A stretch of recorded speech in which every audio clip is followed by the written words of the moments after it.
In this video, we are asked to make theta the subject of the formula. Right, and we are given cos2 theta equals to 2 cos squared theta minus 1. Now, I want us to do this. I'm going to take this guy to the other side. So I'm going to have cos 2 theta plus 1 is equals to, I'll tell you now, is equals to cos squared theta, right? Or there's a 2 here. And then I need to divide both sides by 2. So let's divide by 2 and divide by 2. Alright. Now let's see. We're going to have cos 2 theta plus 1 over 2 equals to cos squared theta. Then we're going to square root both sides to remove the square. Square root both sides, but this side I must have plus minus.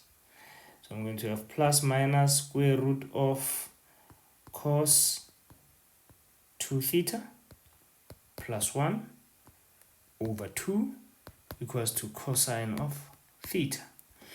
Then we can see that, ladies and gents, we can now introduce the inverse of cos. So inverse of cos plus minus cos 2 theta plus 1 over 2 is equals to theta. And that is your final answer in this question. Because yes, you have isolated theta, but there is a controversy because there's another theta here. So basically here there were two ways you could have done this. Someone could have used the shift cos already, or the inverse of cos when they begin to say 2 theta equals to inverse of cos 2 cos squared theta minus 1, right?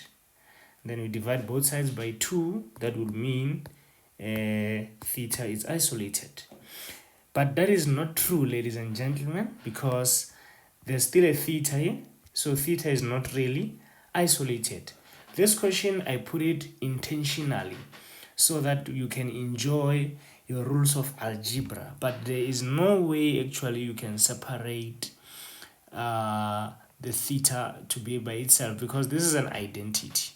Left hand side is already equals to the right hand side, and there's no way to isolate theta here, because we're gonna get 0 equals to 0, since this given equation is true for infinitely many solutions.